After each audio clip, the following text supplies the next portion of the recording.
Welcome to the Desert OnDeck podcast with your hosts, SANTI'D and Zaydar.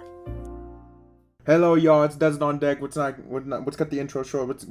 Cut all the BS out. It's almost the trade deadline. I'm terrified. Because sometimes, as a fan of a Los Angeles team that isn't the Angels, we're pretty much expected to get at least one good player, and we really don't need that good player. But what if that good player went to another team? A lot of players on the trade deadline: Jeffers, Screwball, Miller. I've heard Neto. There's a lot we're gonna talk about today, and Zaydar. So, how you feeling? How you feeling, buddy? How you feel about this? It's almost here, man. It's almost here. The trade deadline is almost here, man.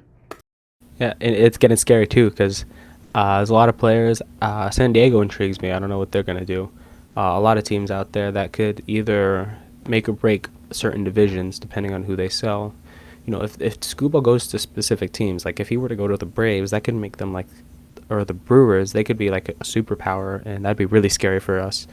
So yeah, players like that, if they get moved to certain teams, it could totally flip leagues on their heads. So yeah, trade deadline's always a scary season, but here there's a lot of interesting players that could totally make things real scary. Yes, and of course, with stuff like that, with the trade deadline coming up, we have to kind of talk about who's gonna get traded, and Derek Screwball is the main one, of course. Derek Screwball and the Tigers, they've had kind of a rocky start to the season. Not only that, rumors were saying that he would be possibly traded in the winter meetings. There was negotiations with that with the Los Angeles Dodgers. Of course, the arbitration debacle that the Tigers had with him. Not only the fact that the Tigers have been kind of mid this season, but and especially being mid in a weak AL, that would be pretty easy to win the Central in. But Screwball, he's injured. He's just coming off of injury. Not saying that makes him any worse, but seems like the Tigers are looking to sell, and they're gonna try and get something from Screwball because it seems pretty clear he's not coming back. So, Zaydar, if you're the Tigers, who do you think is going to give you the best bang for your buck for Screwball? Who do you think is going to give you what you want for Screwball?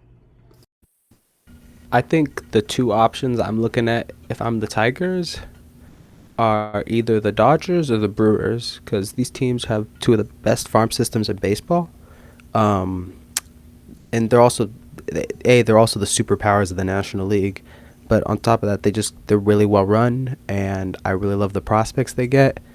And the prospects they keep getting, so but they'll be willing to sell you a lot of players to get that extra oomph that Screwball would get. So if I'm the Tigers, I'm looking especially at those two. I'll consider options from other teams, but if I'm looking for an automatic idea, I'm gonna go to the Dodgers or the Brewers for an idea to see okay, they have a lot of prospects, they probably have the most to offer, and yeah, let's see what they can give me. They can probably give me a lot more than some other teams can. And that makes a lot of sense. I think a player I could see is the Yankees. But Yankees don't really have prospects like that to trade up for Screwball. Yeah, the Yankees could. They could definitely do it. They'd probably send more major league ready players. Jason Dominguez, his time is up in the Bronx in that trade. But speaking of the Yankees are more linked to closer for the Padres, Mason Miller.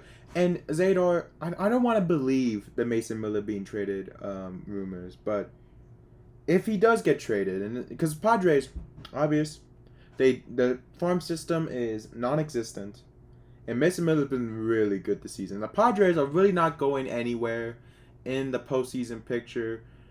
Maybe at the max they can get is a wild card. The Dodgers are just unbelievable this season. They've been unbelievable. They're getting healthy again. Diaz and Kike are just getting activated off the IL. And the Padres just haven't been able to hit. They just haven't been able to click this season. Zaydar, if you're a Padres fan, how do you feel? How disappointed would you feel if Mason Miller gets traded away at this deadline?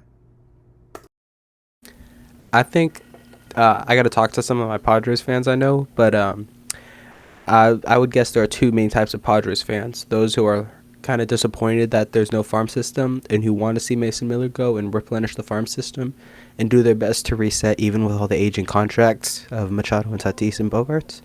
And then I think there are others who would be more like, no, no, hell no, we gotta win now, keep everything we got, fire on all cylinders, just get good, and try to push deep into October. I think the kind of fan I am, if I were a Padres fan, I'd want to see. Honestly, it'd be heartbreaking, of course, but I'd be super. I'd be disappointed that we'd have to trade Miller, but I think it'd be best for them to do it. Um, that just means they'd have to balance the big contracts with rebuilding, though, so that'd be difficult. And that makes sense. And to tell you the situations of all the teams that we're going to be talking about, we'll talk about the Padres that we just talked about. They are 1.5 games back of the third wild card spot of the 6th seed.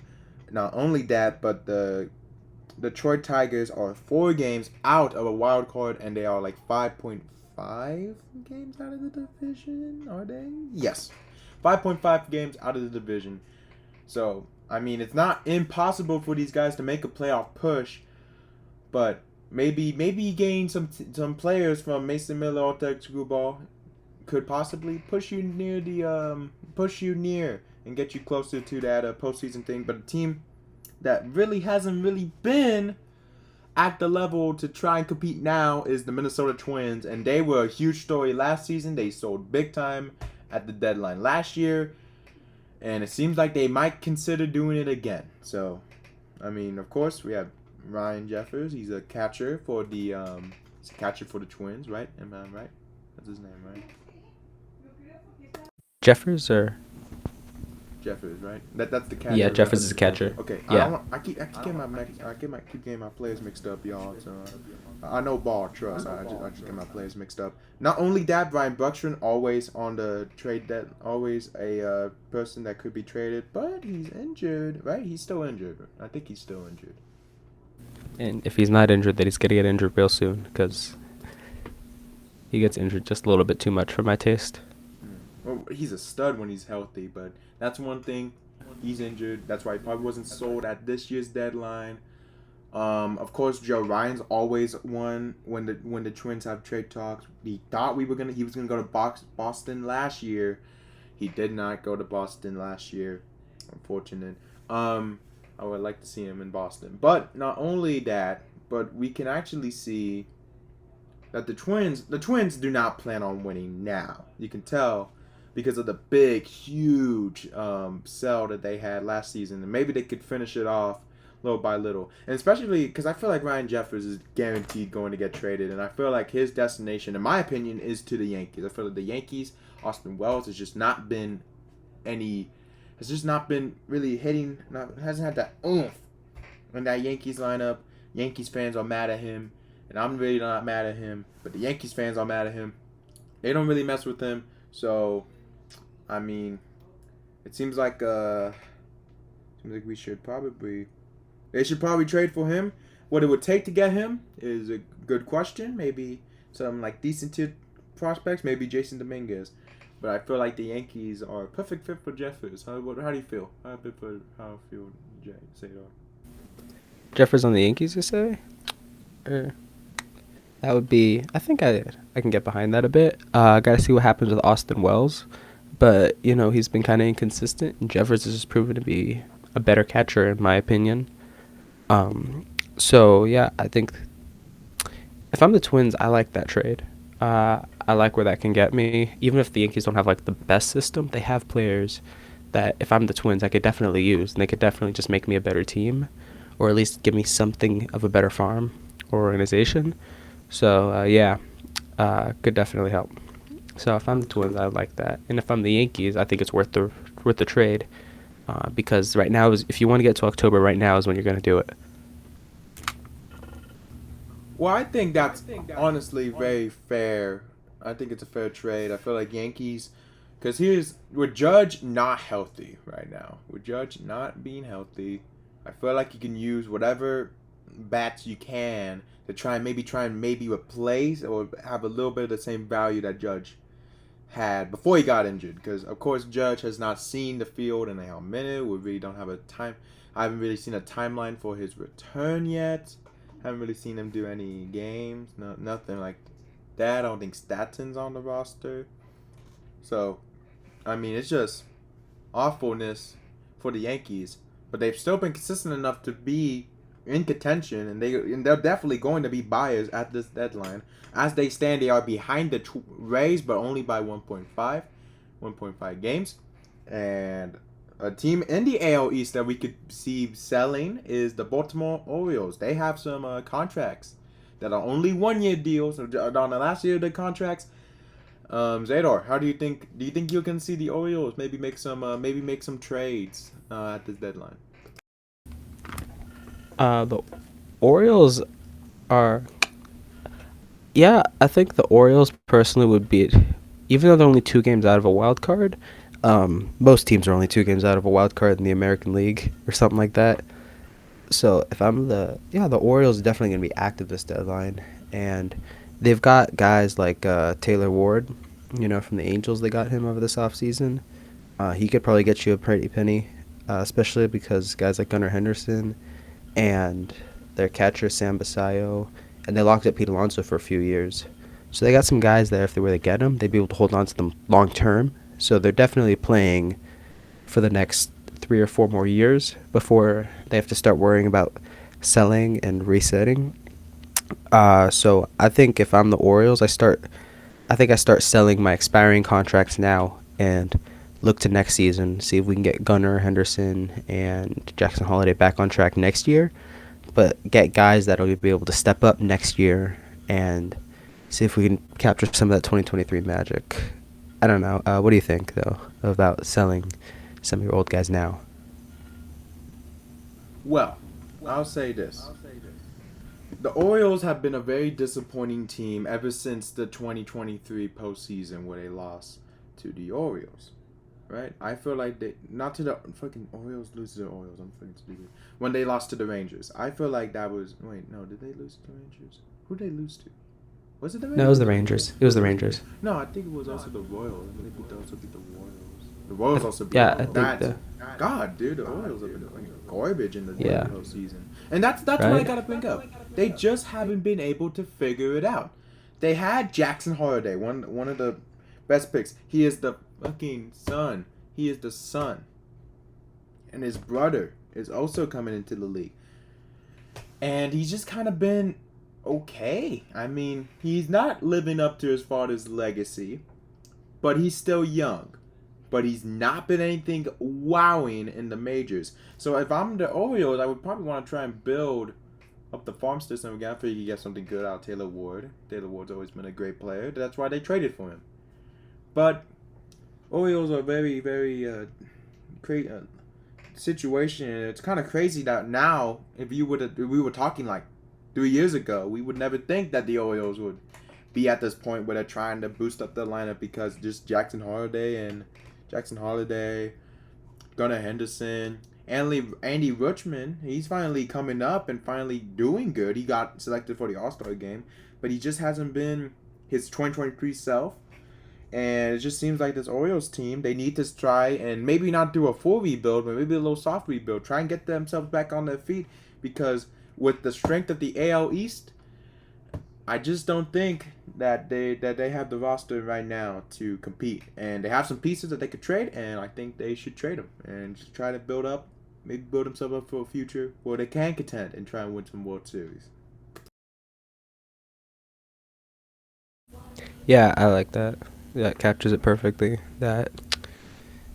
Reset kind of. Not a full reset, but reset. Because if they play the cards right, the future could be very good for them, Yes, and of course we can also talk about people that someone that won't be traded anymore. Shea Langoliers, he was potentially, people were looking up high on Shea Langoliers. Fortunately for Shea Langoliers, he got injured and he's probably out for the rest of the season, so probably won't be traded this trade deadline. But maybe he'll be traded next deadline. I don't know. It depends on that. It seems like Hunter Goodman could potentially be moved. I think that would be a good move for the Rockies to try and move Hunter Goodman. They're no good. They're not going nowhere. And whatever you can get out of the good players you have, I feel like you should use it. Because Coors Field, you're not going to be really good. So you're not going to get any free agents to you because you're the Rockies, unless you're like a batter. But pitchers you can't really get. I feel like if you're the Rockies, I feel like if you have any good players, you should trade them for like some pitching prospects, and maybe just pray that they turn out well. Um, but besides that, I mean, I feel like Hunter Goodman's a one you could trade, right? Zaydar, who else do you think could possibly be on the trade block from any team this season besides the ones we talked about? Uh, you heard you remember Reed Detmers of the Angels? They say some say last night could have been one of his last starts in red uniform, and I think that could be a real interesting one because he's kind of peaking. He's only got like I think a year or two left to team control. So honestly, if this new GM is any smart and Artie Moreno decides to I don't know keep his hand out of the game for once, the Angels could actually make a really good move, trading him and all their expiring contracts. But yeah, Reed Detmers I think could get a very good haul because some of his underlying metrics are good. And overall, he's just been kind of solid for an Angels team that's struggling as usual. So I think if they can move him, then it'll do them a lot of good if they can figure out how to get him across somewhere.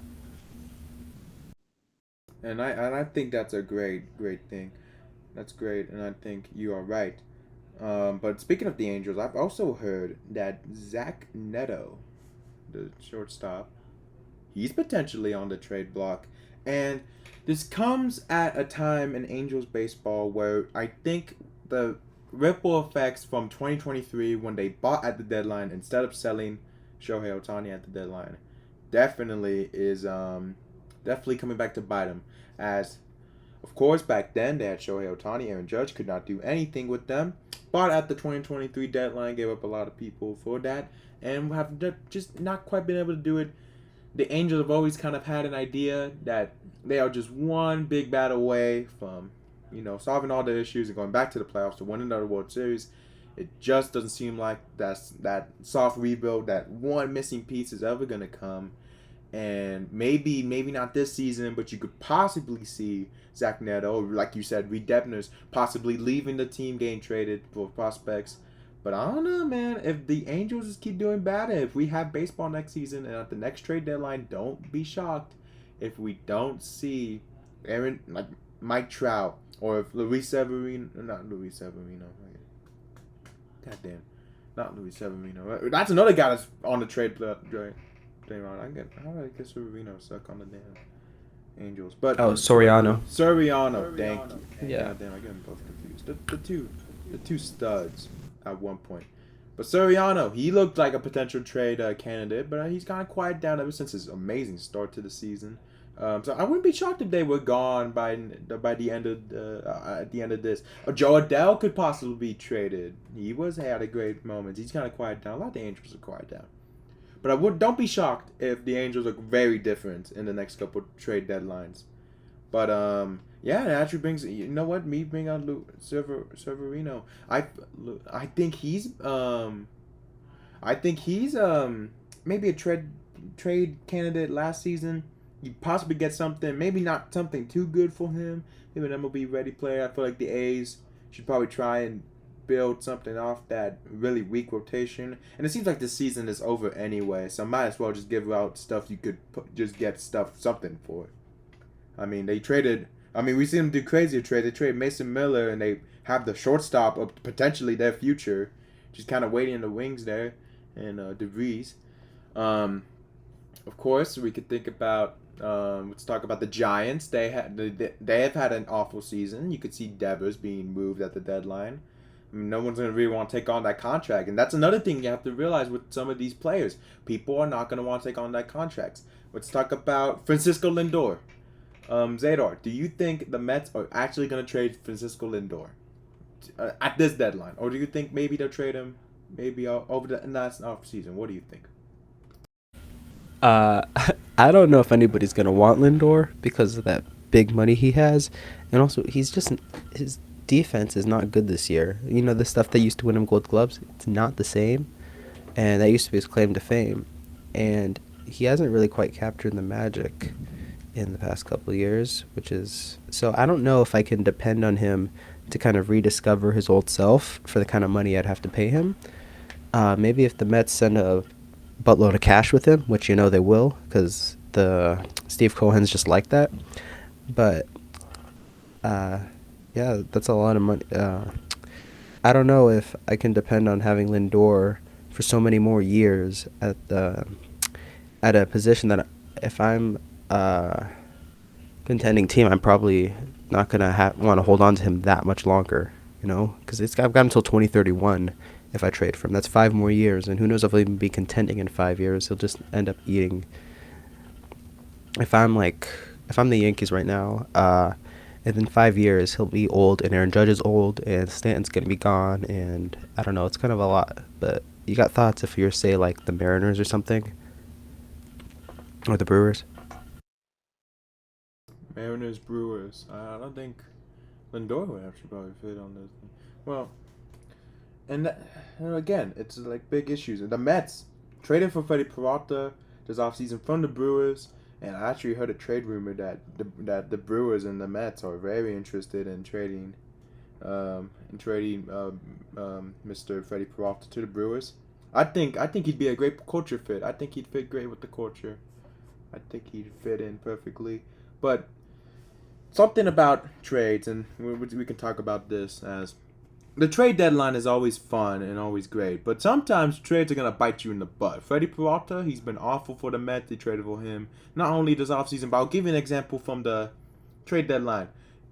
It went Gino Suarez. That's why I call him Gino Suarez, because I don't know how to say his first name and I butcher it. Gino Suarez. He went out there. He was one of the highest pieces at the trade deadline last season. He got traded to the Mariners along with Josh Naylor. But Josh Naylor was in a completely other trade. But they were both traded from the Diamondbacks to the Mariners. And he really didn't do much in the second half of the season. He did have that really clutch home run in the postseason against the Mariners. But that just shows that maybe sometimes trades can blow up in your face. But this trade deadline is very interesting. And there's a lot of implications to this trade deadline. As, of course, there's the Dodgers trying to three-peat. Dodgers have pieces they can move. Edmund Sheehan's been struggling on the mound. They can move him. Eric Lauer's been a reliable innings eater. They might move him. They have prospects. They have many prospects in their minor league system that could possibly go out there and be traded up for a person like Screwball. But if you're anyone else in the league, you don't really want the Dodgers to get Screwball. And maybe if you're like a Padres, you want to try and get in and compete more. I feel like a lot of teams need bats. A lot of teams need pitching, and I mean, it's gonna get crazy. It's gonna get crazy, Zaydar. It's gonna get wild, because the trade deadline's here, and there's like the most like craziest trade deadline since 2021, and like from what I can remember, of just fear what could happen in this, and that's the fun of baseball, man. Yeah, we haven't had something where there's so many different players in probably a couple of years because, you know, the other year we had Shohei on the deadline. The year before that we had Soto on the year before that we had Soto on the deadline. But those are just like one superstars. We had Screwball's this year's superstar, but there's so many other players who could just absolutely make an impact, and that's something special, is to have a lot of them, like Mason Miller, and maybe even Aroldis Chapman if somebody gets really hungry. And I don't know, the Red Sox aren't selling him, but still, players like that who are just there and could really change things. It's a special deadline this year. You can already feel it. Yeah, it's brewing up in here, and this is a very, very monumental season, of course. This could be the potentially last baseball season we see for maybe potentially a year. 2027 is coming around.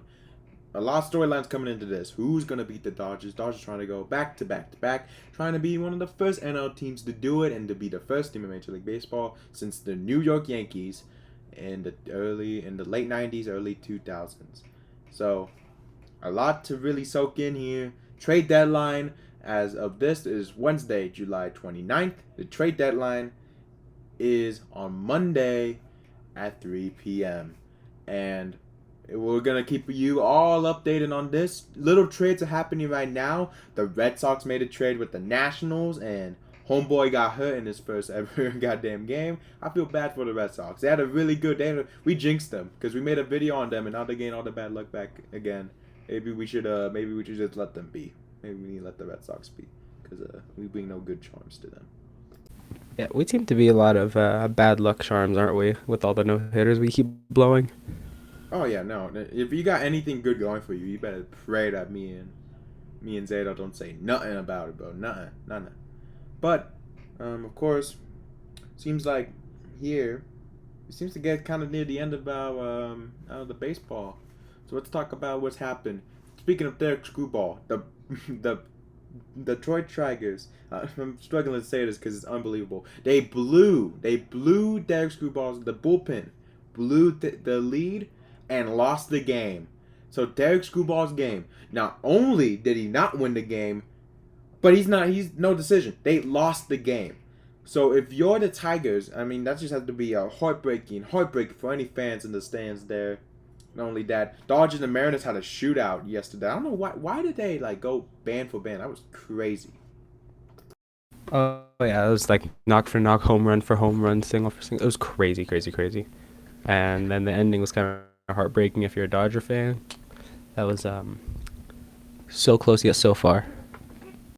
I know, man. What a game.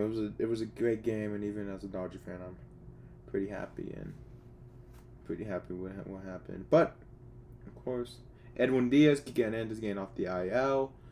The Phillies.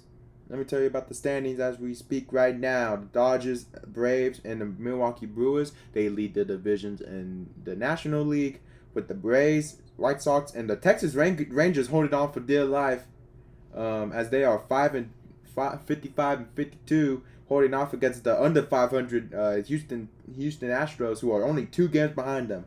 It is getting tense in the AL West, folks. Only good from the AL West. God, we love the AL West, dude. What a goddamn division, man. But Zaydar, you have anything else? So excited there. Not really. No, not much more on the baseball side, though. Enjoy the deadline, I guess, folks. All right. Well, you know what that means. We get to talk about the sports. I love talking about sports, man. NFL. Every team has recruited to camp. Football is almost back. Have you drafted for your fantasy league yet now? No, I haven't gotten to it yet. Better get on it though. You know. Better start studying the cheat sheets. It's gonna be a good time. Oh yeah. We should start a Desert on Deck football fantasy league. That'd be fun. Oh, we totally should. Yeah. Yeah, Look out for that, folks. Yeah, get ready for the draft, yo. It's gonna go crazy. You're not gonna win anything. You're gonna win bragging rights. You're gonna be on the show, actually. That's actually the deal. But and NASCAR, Corey Haim won. What a stud! What a stud Corey Haim is. I mean, he's just been unbelievable, and is he's only been in 6 starts. And I know I'm speaking gibberish, Zaydar, and I apologize, but he's been a stud, man. He's been unbelievable. 6 starts. He's only raced in 6 races. He has won 2 of them. Unbelievable. Connor Silech still sucks in this season. I feel bad for him. Kyle Busch, rest in peace, Rowdy. He still lead and is ahead of him in points. I mean, really don't count. I mean, they took him off the points. Okay, in basketball, really nothing much. LeBron James signed with the Philadelphia Sixers. That's really the only big news. The king is gone. Along with that, soccer, World Cup's done, but MLS is starting up again. Liga Mexico is starting up again, but that's been kind of basic. What other sports should we bring up, Zaydar? What's another sport that I haven't brought up yet that you have any news in? I guess LeBron's officially in Philadelphia. Good for him. You know, did you see what his plan is? He's gonna fly from Philadelphia to New York. Huh. Interesting. Because the last the last NBA player to go flying from place to place, and that ended up well for him. Rest in peace, Mamba. But yeah, I think is that basically it. Have we talked our talk? I think we've talked our talk for now. Oh man. Well, I guess we can get on to our ending messages, to the messages to send you all off on a good mood. Remember, y'all, God loves every single last one of you, except for fat kids named Kennedy. We don't like him, and they also don't like the girls that think they sweet. But we're starting to warm up to the girls that think they sweet. And we actually love all the girls that are sweet. And we even love the fat kids named Kennedy because we love every single last one of you for watching this podcast. You keep us motivated to watch baseball. We love baseball. And we love that you watch this show. And so, of course, send this to all your family members. Send it to your dogs, your aunts, your dead aunts. Ask her to goddamn watch the podcast. Subscribe to the YouTube channel. We're trying to get to 100 subscribers by the end of the year. I'm trying not to be cocky, but I feel like we could do it. With y'all's support, we can get to 100 subs. And so, basically, y'all, remember, y'all, live life to the fullest because you never know when your last day is gonna be. So, y'all, stay cool. Man, I feel like I forgot a line. Stay rowdy. And We'll catch you next time, I guess. Yep. Covered most everything. Yeah, basically. And we'll see y'all on the flip side. Adios. Right, Bye-bye. peace. Happy trade deadline. Hope your team don't sell. I'm not sorry, though. If they sell, I'm not sorry. This has been the Desert on Deck podcast. Stay cool and subscribe, and we'll see you next time.